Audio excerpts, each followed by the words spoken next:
Muy buenos días y bienvenidos un día más a este tiempo de meditación en la palabra de Dios, este espacio que apartamos cada día para recibir de parte de nuestro Padre Eterno esas palabras que nos fortalecen, que nos levantan y que nos ayudan a crecer. Mi nombre es Carlos Muñoz y en nombre de la Iglesia IRE les doy la bienvenida a este canal y bueno, quiero invitarles a que escuchen este audio hasta el final, que lo compartan con otras personas y también que le den me gusta a nuestro contenido. Es muy valioso para nuestras vidas. También invitarles a que se suscriban a nuestro canal y así seguir fortaleciendo nuestra comunidad de amigos de la palabra de Dios. Quiero también extenderles la invitación para que hagan parte de nuestro club de lectura. Tenemos la información en la cajita de descripción. En nuestro club de WhatsApp, también estaremos en nuestro grupo de WhatsApp, estamos dando toda la información de las actividades que hacemos diariamente y que tenemos lectura todos los miércoles a las 10 de la noche hora de España y los sábados a las 6:30 de la mañana. Así que yo le invito a que si usted quiere conocer más acerca de la Biblia, pues participe con nosotros de este club de lectura. Es una experiencia fascinante. Vamos a continuar entonces en nuestra meditación del Evangelio de Mateo, ya casi llegando al final. Estamos en los últimos dos capítulos. Y en el audio anterior hablábamos de, pues precisamente de la muerte de Judas, de lo que significó el falso arrepentimiento de este hombre, de este discípulo. En el capítulo 27 nos cuenta pues el proceso que vivió Jesús horas antes de su crucifixión. Y esto tiene que ver con los interrogatorios, tiene que ver con la sentencia y tiene que ver también con la crucifixión. En esto desenlaza este capítulo. Y si hay algo importante, o sea, estamos como tal vez en el momento más importante de la vida del Señor, de la vida de Jesús, la sentencia y la crucifixión. Y es importante, ¿por qué? Porque ahí radica el secreto del éxito de la obra de Cristo en esta tierra. O sea, sin crucifixión, sin la muerte y la resurrección, pues la obra no podía estar completada. O sea, porque para eso vino, para ganarle la batalla a la muerte, al pecado. Sobre los hombros de Cristo, sobre los hombros de Jesús, estaba descargándose en este momento todo el pecado de la humanidad. Ahora, este capítulo 27 nos muestra una imagen muy dramática, una imagen con la que usted y yo tenemos que aprender a identificarnos. Así que yo le invito a que en la medida que va avanzando la lectura, usted identifíquese con el hecho de que todo eso que vivió el Señor era para usted y era para mí. Todo eso nos lo merecíamos nosotros. Y aquí este capítulo nos deja la prueba de que el Señor, siendo inocente, se entregó a sí mismo para vivir todo esto por una sola razón, por amor a usted y a mí. Dice el capítulo 27 en el verso 11, dice: Jesús pues estaba en pie delante del gobernador, y éste le preguntó diciendo: ¿Eres tú el rey de los judíos? Y Jesús le dijo: Tú lo dices. Y siendo acusado por los principales sacerdotes y por los ancianos, nada respondió. Pilato entonces le dijo: ¿No oyes cuántas cosas testifican contra ti? Pero Jesús no le respondió ni una palabra, de tal manera que el gobernador se maravillaba mucho. Aquí encontramos entonces la conversación que tiene Poncio Pilato con el Señor. Y vamos aquí a hacer una parte para entender un poquito acerca de quién era este personaje que aparece aquí en la palabra de Dios. ¿Quién era Poncio Pilatos? Poncio Pilatos era el gobernador designado por Roma, por el Imperio Romano, para, para estar rigiendo, para estar gobernando, administrando esta zona o esta provincia. Recordemos que Roma, todos los territorios que conquistaba, pues esos territorios perdían su independencia y se convertían en provincias de Roma. El Imperio Romano abarcó mucho territorio y tenía muchas provincias. Y el emperador pues enviaba a hombres de su entera confianza a administrar estos territorios. Ahora, habían unos territorios que eran, digámoslo así, más fáciles de gobernar, otros menos fáciles. En el caso de esta provincia de Judea, pues era un polvorín, literalmente. ¿Por qué? Porque siempre recordemos y tengamos en cuenta que el pueblo de Israel es pueblo de un solo Dios. Es un pueblo que adora a Dios, que ama al Señor y, y de buenas a primeras vienen unas personas, vienen unos personajes que son los romanos a tratar de imponer su cultura, a tratar de imponer su forma de pensar y a tratar de imponer su religión, por la fuerza sobre todo.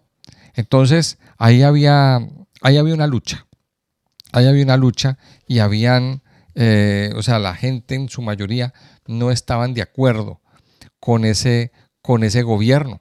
De hecho, por eso era que estaban esperando al Mesías. Por eso estaban esperando al Mesías y ellos esperaban un Mesías o un personaje que viniera e hiciera una revuelta, una revolución y enfrentara cara a cara a los romanos para sacarlos de ahí.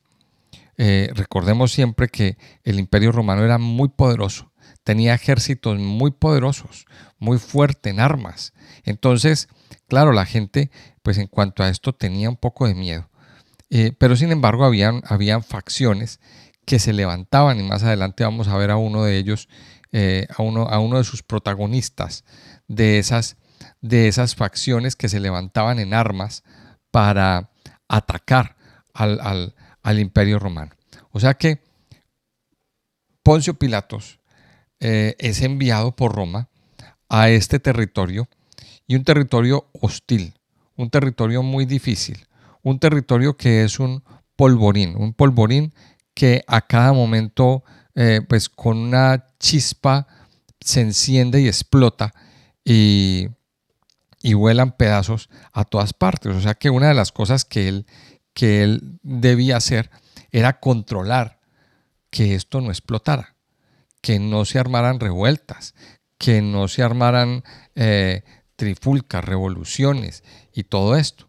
El Poncio Pilatos y los romanos pues estaban mirando muy de cerca todo lo que estaba pasando con Jesús, porque para ellos pues cualquier persona que empiece a levantar seguidores, así como lo hizo Jesús en unos cuantos años, pues iba representando un peligro para la estabilidad de la zona. Entonces, claro, ellos miraban muy de cerca. Pero también, sin embargo, aquí aparecen los sacerdotes y las personas, los fariseos, los saduceos y todos estos del Sanedrín. Pues estos tenían un cargo, digamos que era político, eran nombrados por Roma y ellos eran vendidos a Roma. Aunque dicen que eran sacerdotes y fariseos, bueno, ellos no eran sacerdotes, hago la aclaración. Ellos eran personal religioso, pero no pertenecían al sacerdocio. Eran nombrados por Roma y eran vendidos a los intereses de Roma, porque Roma los puso ahí. Roma les pagaba, Roma les daba sustento, entonces pues ellos eran aliados de Roma. Y también veían en Jesús una amenaza porque la gente dejaba de seguirlos a ellos para seguir a un Galileo, a un carpintero que no tenía muchos estudios, que no tenía mucha, que no era un guerrero, no tenía mucha apariencia. Ellos lo menospreciaron. Por eso por eso hacen que lo sentencien, por eso lo entregan. Ahora, Pilato, volviendo al tema de Pilato, Pilato era un servidor público. Era un servidor público, un alto cargo, porque pues el emperador a cualquiera no manda a administrar una provincia. Y Pilato vivía en mucho lujo, tenía una buena vida. Entonces pensemos en esto. Pilatos, cuando conversa con el Señor Jesucristo, cuando tiene esa conversación, que aquí la vemos marcada en este evangelio, pero en los otros 3 evangelios es más profunda, sobre todo en el de Juan, vemos que Pilato tiene muchas dudas acerca de Jesús, pero dudas buenas. Él no ve que Jesús haya cometido ningún delito y lo considera inocente. Pero sin embargo, tiene preguntas para hacerle. Tiene preguntas para hacerle, tiene inquietudes en su vida. Y él tiene una conversación con Jesús que aparece en Juan. De hecho, le pregunta y le dice, y bueno, ¿y qué es la verdad? Yo quiero conocer un poquito más usted de dónde viene, de dónde es, a usted quién lo mandó, quién le dio autoridad, todo eso. Él tiene una serie de preguntas para el Señor. Y Jesús le responde, en buena parte, esas preguntas. O sea, en otras palabras, Pilatos tuvo una oportunidad preciosa para convertirse a Cristo, pero no lo hizo. ¿Por qué no lo hizo? Esa es la gran pregunta. No lo hizo por no perder su estatus con Roma. No lo hizo por no quedar mal delante del imperio. No lo hizo para que no perdiera su lugar. Y así les pasa a muchas personas. Esta imagen de Pilatos es la imagen de muchas personas que tienen un buen puesto, un buen trabajo, un buen lugar en la vida, digámoslo así, una profesión, tienen un buen ingreso. Muchos son empleados públicos, que recordemos que, bueno, Pilato era un empleado público de alto rango. Y sin embargo, Pilato tuvo la oportunidad de entregarle su vida a Cristo y no lo hizo. ¿Por qué no quiso hacerlo? Por no perder sus privilegios, por no perder su lugar, por no perder su estatus, por no perder su puesto, por no perder el rango que tenía. Y tampoco también por no perder su popularidad ante los sacerdotes, porque no se mostrara ante el pueblo símbolos de debilidad. Sin embargo, él prefirió seguir teniendo todo eso a aceptar a Cristo. Entonces Pilato nos da la imagen de aquellas personas que se aferran a las cosas del mundo, a las cosas de la vida, a un trabajo, a un título, a un estatus, a un ingreso, a una comodidad económica, a unas amistades, se aferran a todo eso. Y no aceptan a Cristo por no perder estas cosas. Pilato tuvo su oportunidad. Él tuvo su oportunidad y no la aprovechó. A lo mejor usted, que me está escuchando, está en esa encrucijada. Acéptelo. Mire, no va a perder nada. No tengo nada en contra de los empleados públicos, de los funcionarios, de las personas que tienen un buen nivel de vida. Y no tengo nada en contra. De hecho, hay muchas personas en este estatus que han aceptado a Cristo en su vida y que caminan con Cristo. Caminan con Él. Mire, no va a perder nada. Sin embargo, va a ganar mucho al aceptar a Cristo y al entender de que solamente en Cristo vamos a poder conocer la verdad y vamos a poder visualizar el camino que el Señor tiene para cada uno de nosotros. No seamos como Pilatos, rechazando la oportunidad que Dios le ha dado de aceptar a Cristo en su vida. Acéptelo. Muchos de estos funcionarios y muchas de las personas que viven así, sí tienen un buen trabajo, tienen un buen empleo, tienen una buena posición, pero no son felices. Viven infelices en su vida. Algo les falta. Y yo le voy a decir que les falta. Le falta Cristo. Le falta encontrar el sentido de su vida en Cristo Jesús. Por tanto, termino esta primera parte dando un mensaje. Denle la oportunidad a Cristo. Denle la oportunidad a Cristo de que Cristo sea el Señor y Salvador de su vida. No importa si le dejan de hablar, seguramente lo harán. No importa si usted será la burla o se burlarán de usted o dirán muchas cosas, pero usted ha ganado vida, vida eterna para su vida, para su casa, para su familia. Sigue diciendo el pasaje, versículo 15. Ahora bien, en el día de la fiesta, acostumbraba el gobernador soltar al pueblo un preso, el que quisiesen, y tenía entonces un preso famoso llamado Barrabás. Reunidos pues ellos, les dijo Pilato: ¿a quién queréis que os suelte? ¿A Barrabás o a Jesús llamado el Cristo? Porque sabía que por envidia le habían entregado. Y estando él sentado en el tribunal, su mujer le mandó decir: no tengas nada que ver con ese justo, porque hoy he padecido mucho en sueños por causa de él. Pero los principales sacerdotes y los ancianos persuadieron a la multitud que pidiese a Barrabás y que Jesús fuese muerto. Y respondiendo el gobernador les dijo: ¿a cuál de los dos queréis que os suelte? Y ellos dijeron: a Barrabás. Pilato les dijo: ¿qué pues haré de Jesús, llamado el Cristo? Todos le dijeron: sea crucificado. Y el gobernador les dijo: pues qué mal ha hecho. Pero ellos gritaban aún más diciendo: sea crucificado. Viendo Pilato que nada adelantaba, sino que se hacía más alboroto, tomó agua y se lavó las manos delante del pueblo, diciendo: inocente soy yo de la sangre de este justo, allá vosotros. Y respondiendo todo el pueblo dijo: su sangre sea sobre nosotros y sobre nuestros hijos. Entonces le soltó a Barrabás, y habiendo azotado a Jesús, le entregó para ser crucificado. Entonces los soldados del gobernador llevaron a Jesús al pretorio y reunieron alrededor de él a toda la compañía.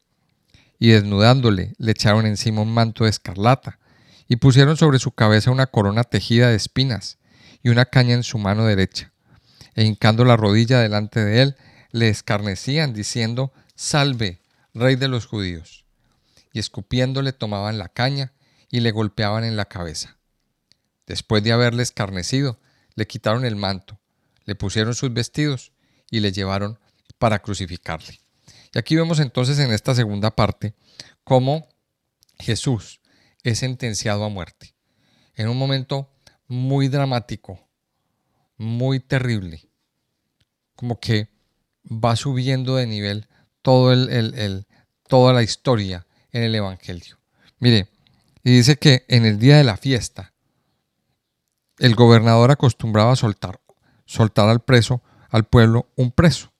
O sea, el gobernador, como para agraciarse con el pueblo, pues les decía: bueno, vamos a indultar a alguien, vamos a darle un indulto a alguien, a un preso, a alguien que haya cometido algún delito. Y entonces dice que había otro preso famoso llamado Barrabás. ¿Quién era Barrabás? Bueno, Barrabás parece ser, esto es una opinión mía, yo quiero aclararlo, había un grupo que se llamaban los celotes. Los celotes pues se caracterizaban porque era un grupo muy nacionalista. O sea, ellos luchaban por la independencia. Era una especie de grupo guerrillero que luchaban por la independencia del pueblo de Israel. Y ellos querían expulsar a los romanos. Y era una facción, una especie de guerrilleros que se levantaban, hacían sus ataques, golpeaban fuertemente a los romanos. Bueno, eso hacían hacían muchas cosas.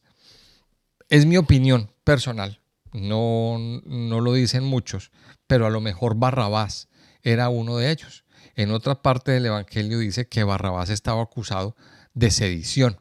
Y la sedición pues es precisamente eso, un levantamiento en contra del gobierno establecido, como para derrocar el gobierno. Y Barrabás estaba acusado de eso y por eso estaba ahí preso. Y también lo dicen que lo acusan por, por un homicidio. Barrabás estaba ahí. Ahora, ese Barrabás, esa figura de Barrabás, pues ese tipo de persona como Barrabás, pues era como la persona que que los judíos querían, eh, o sea, como ellos pretendían que fuera el Mesías, un guerrero, una persona que se levantara en armas para, para liberar al pueblo de Israel y derrotar al pueblo romano. Y, y aquí entonces Pilatos viene y anuncia algo y dice, voy a soltar un preso. Y aquí tengo dos. Un preso que será liberado y otro preso que será crucificado. Y entonces en un lado estaba Barrabás y en el otro lado estaba el Señor Jesús. Y entonces Pilatos dice, ¿a quién queréis que os suelte? Mire que aquí esta pregunta él la hace varias veces. Dice en el verso 17, ¿a quién queréis que os suelte? ¿A Barrabás o a Jesús llamado el Cristo? Mire, y aquí vemos, y esta pregunta la hace dos veces. Barrabás había cometido un delito, sedición, homicidio y quién sabe cuántas cosas más. O sea, esos son como los delitos que le comprobaron a este hombre. Y dice el verso 18, una palabra que me llama la atención, porque sabía que por envidia le habían entregado. Mire, Pilato tenía la certeza de que Jesús era inocente. Él tenía la certeza de que Jesús era inocente, de que él no había hecho nada. Y aquí aparece una escena que me llama poderosamente la atención, el versículo 19. Dice que estando él sentado en el tribunal, en medio de ese dilema que tenía, porque, a ver, Pilato sabía que Jesús era inocente y estaba condenando a un hombre inocente. Estaba condenando a un hombre que no había hecho nada. Él tenía en sus manos la justicia. Y puede ser incrédulo, puede ser romano, lo que sea, pero por lo que vemos aquí, era un hombre justo. Y era un hombre que pues no iba a condenar a quien no se lo merecía. Y aquí en el verso 19 aparece algo fuerte. Dice que estaba él sentado en el tribunal, en medio de ese dilema, en medio de esa confusión, en medio del estrés que tenía, de saber que podía condenar a alguien inocente. Su mujer le manda a decir, no tengas nada que ver con ese justo, porque hoy he padecido mucho en sueños por causa de él. O sea, su mujer le avisa, por favor, deslíguese de eso. Y aquí vemos algo importante, los consejos de nuestras mujeres. Bendecimos al Señor por las mujeres que nos ha dado. ¿Por qué? Porque a través de ellas podemos escuchar esa voz de Dios que viene a querer ayudarnos. La palabra de Dios dice que la mujer es una ayuda idónea. Y aquí viene un consejo para todos los varones, para los hombres casados que me están escuchando. Escuchen a sus mujeres. Escuchen a sus mujeres. Porque, mire, aquí viene algo especial. La mujer le manda a decir y le dice, no tengas nada que ver con ese gusto, porque hoy he padecido mucho en sueños por causa de él. Muchos se han atrevido a decir que esta mujer en algún momento había escuchado de Cristo, lo había escuchado en algún sermón y era como que su corazón se inclinaba a las cosas de Dios. El consejo aquí es aprender a escuchar a nuestras mujeres, porque Dios las puso ahí como ayudas idóneas. y a través de ellas podemos escuchar la voz de Dios también. Mire, dice aquí en el versículo 20, dice que los principales sacerdotes y los ancianos persuadieron a la multitud que pidiese a Barrabás y que Jesús fuese muerto. Y respondiendo el gobernador les dijo, ¿a cuál de los dos queréis que os suelte? Mire, otra vez vuelve y hace la pregunta, como que estaba tratando de persuadirlos, de decirles, mire, es que Jesús es inocente, yo no encuentro nada en él. Y de hecho más adelante les dice, mire, ¿qué encontramos nosotros en este caso? En este caso está Barrabás, que es como una imagen del hombre pecador, y está el Señor Jesucristo. O sea, si Poncio Pilatos hubiera soltado al Señor Jesucristo y hubiera dejado para condenar a Barrabás, Barrabás hubiera sido crucificado. O sea, esa crucifixión realmente sería para Barrabás, porque Barrabás sí cometió un delito, Barrabás sí cometió una falta o muchas faltas, y sí era justo que fuera sentenciado a muerte. Pero sin embargo, aquí aparece algo, y es que el justo, el inocente, es condenado, y el culpable es soltado y se libra de la cruz. Y esa imagen a nosotros nos da una enseñanza poderosa. El Señor Jesús muere en nuestro lugar. La cruz, que era para Barrabás, se la lleva el Señor.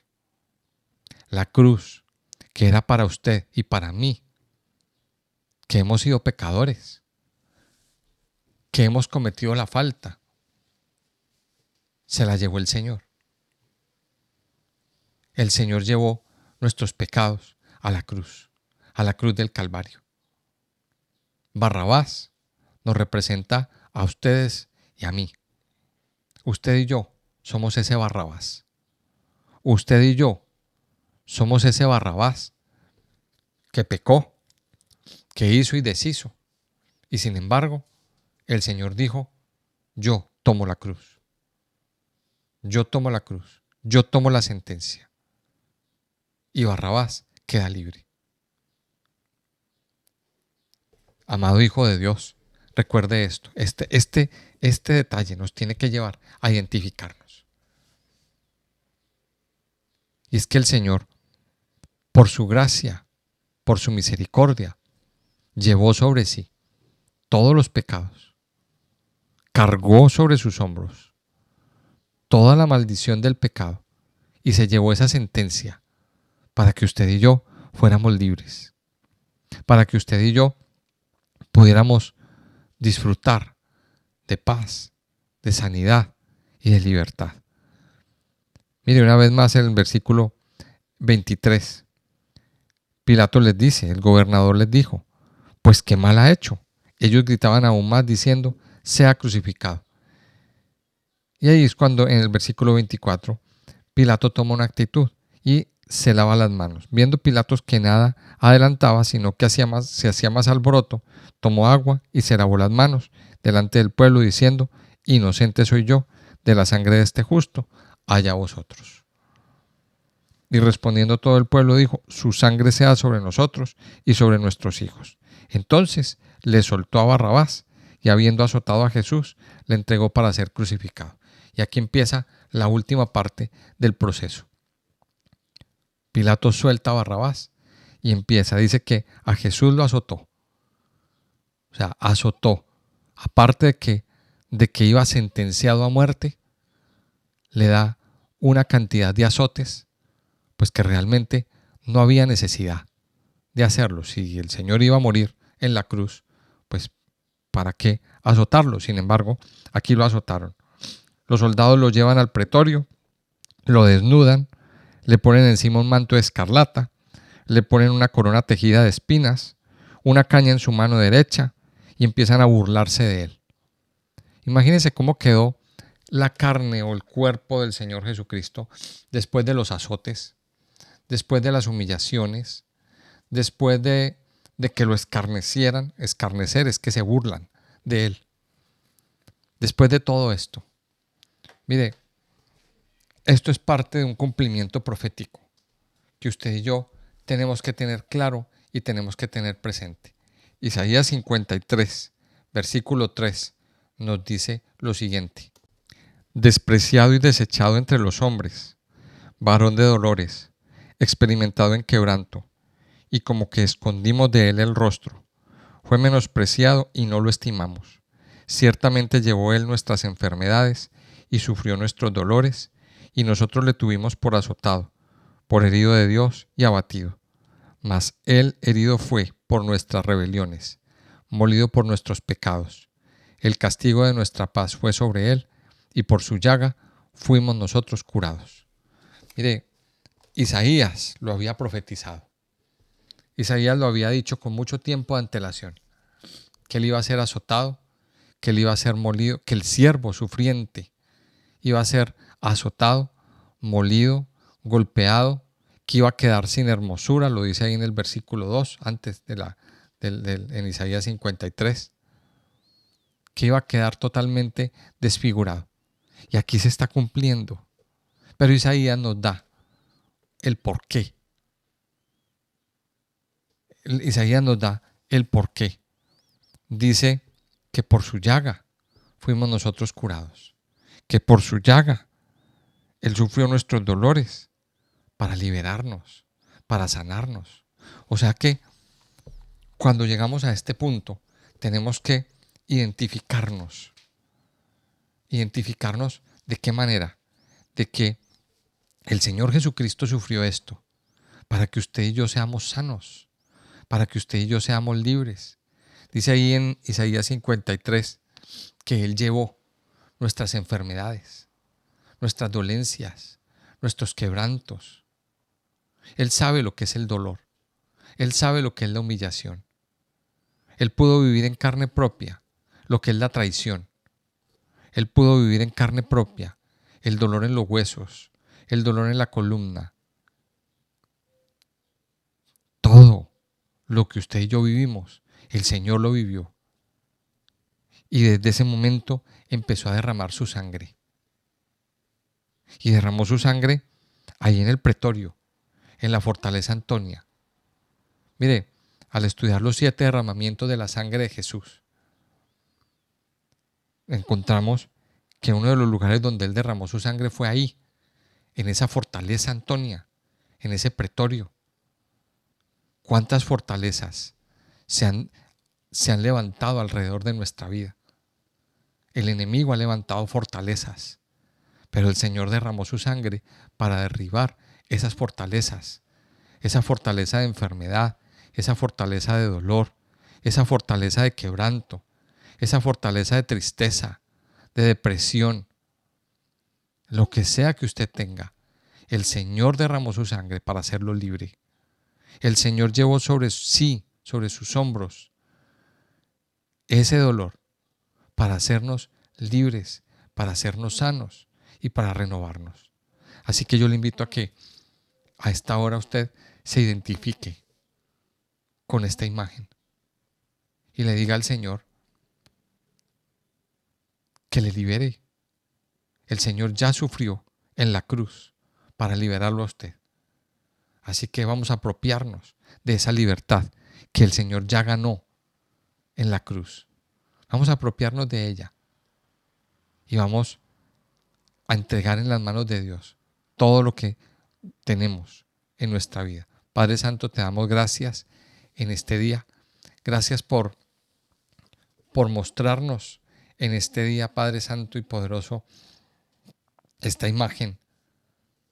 Recordarnos que el Señor Jesucristo sufrió antes de la cruz, el ser humillado, el tener un juicio injusto. Él sufrió la injusticia de un juicio, de la traición de su propio pueblo.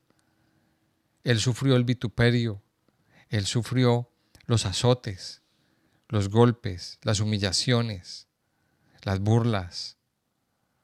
Todo esto el Señor lo sufrió para darnos libertad. Por eso hoy, Padre Santo, te damos gracias. Te damos gracias porque hoy podemos reconocer tu grandeza, tu poder, pero sobre todo tu misericordia. Cuando nos encontramos este personaje de Barrabás, nos identificamos con el hombre pecador, con el hombre que merecía una condena, con el hombre que merecía los azotes, con el hombre que merecía la cruz, porque sus delitos eran muchos. Pero sin embargo, por la gracia de Dios, fue libre. Y por la gracia de Dios, nosotros hemos sido libres, porque el Señor Jesús tomó el lugar de nosotros para morir en la cruz. Y hoy reconocemos, y hoy lo reconocemos, que el Señor murió en nuestro lugar, que tomó la cruz para traernos libertad, que recibió los azotes en la fortaleza Antonia para traernos libertad, que recibió las burlas para traernos libertad, que recibió la corona de espinas para traer libertad en nuestra mente, en nuestro corazón, en nuestro ser interior. Padre Santo, aquí estamos delante de ti. En este día ponemos nuestras vidas en tus manos y reconocemos al Señor Jesucristo como el Señor de nuestras vidas. Reconocemos hoy que el Señor Jesucristo recibió todo esto siendo inocente, conforme a lo que dice Isaías. Mas Él herido fue por nuestras dolencias, por nuestros dolores, para hacernos libres, para hacernos sanos. Hoy, Señor, recibimos la sanidad que viene de ti. Recibimos la libertad que viene de ti. Y te pedimos que hoy continúes haciendo tu obra preciosa y perfecta en nuestras vidas y en nuestros corazones. Padre Santo, gracias por este tiempo. Te lo pedimos en el nombre precioso de Jesús. Amén y amén.